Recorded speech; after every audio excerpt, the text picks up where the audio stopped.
Oh, are we on the air?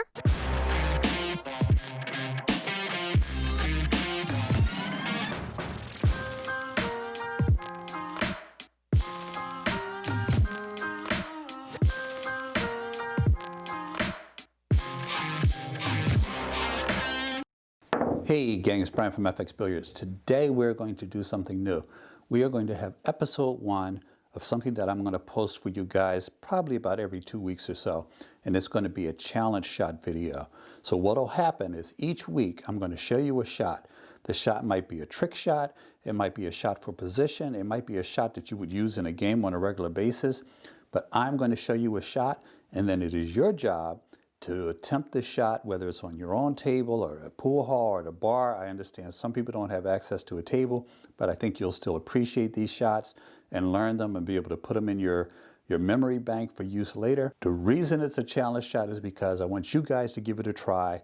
And if you are successful with this shot, I want you to record it, send me a link, and I'll try to post it on the channel so the YouTube world can see.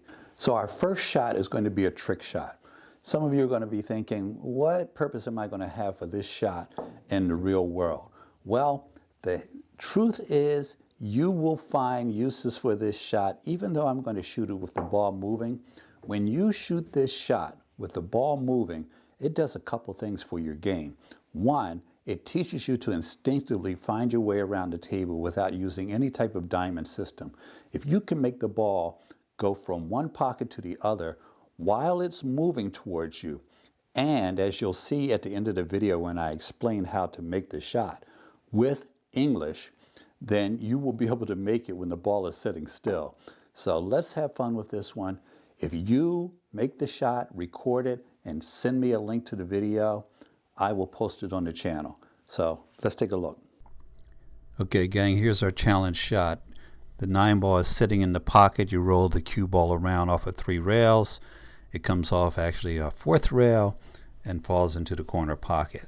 Now for illustration purposes, I'm going to play this in 2 different directions. So I'll shoot it 3 times so that you can see that it is a makeable shot. You don't have to get lucky to make it.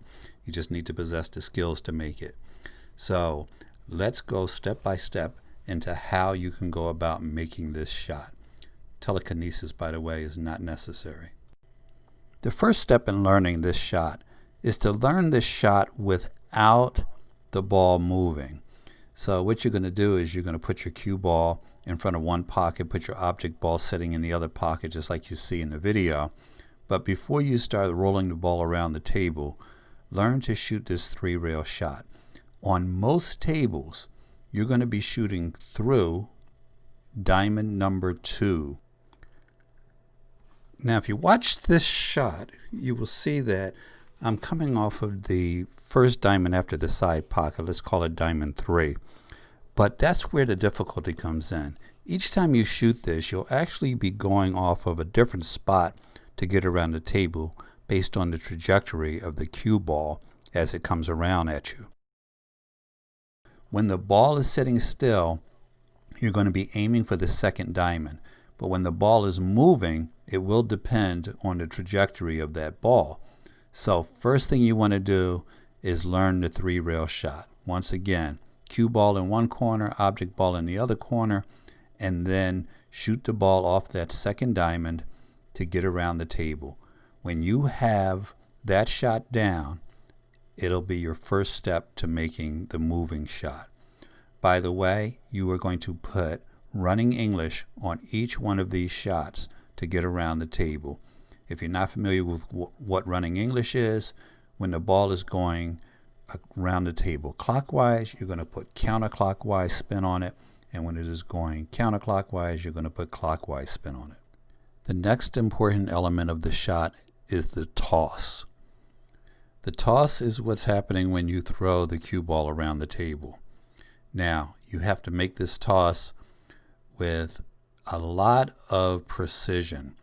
It doesn't have to be perfect every time, and you're never going to get it perfect every time. But what you want to do is have a speed that is going to be manageable for you. So I just kind of toss it around, but keep in mind I've shot probably 1,000 of these in my lifetime. But keep in mind a couple things. One, you have to send it around the table slow enough that you're going to have time to get to the other side of the table and get down in your stance. And it also has to come at a speed that's going to be reasonable, because as you'll see in later steps, you're going to be applying English to this shot. When you toss the cue ball, you're going to want your arm coming from the direction of the pocket where your object ball is sitting. And I usually aim for the diamond just above the side pocket. I can pretty much make the shot regardless of where the ball comes from, but it's going to be a lot easier if you have it coming from the same angle each time as you're learning the shot. So the thing to keep in mind is the trajectory of the shot is going to determine where you send it back around the table, and there's where the challenges are. It will never come off of the exact same spot. It will never come off the exact same speed. So you need to make an adjustment on the fly. Now, in case that wasn't enough fun for you, when you hit the ball right here, you're going to be applying running English. So if you do not have a good stroke, if you cannot hit the cue ball while it's rolling on the side to generate that side spin, you're not going to be able to execute this shot. And as you get better and better at this shot, you will either shoot it with greater speed or add tips of English. There's times that I actually do a combination of both. I might add 2 tips of English and shoot it at a greater speed, and at the same time you have to calculate exactly which diamond you're going to be shooting it off of, or which area of the table at least, in order to get it around table. Over time you will be able to do it on the fly, but there are actually 3 calculations being made.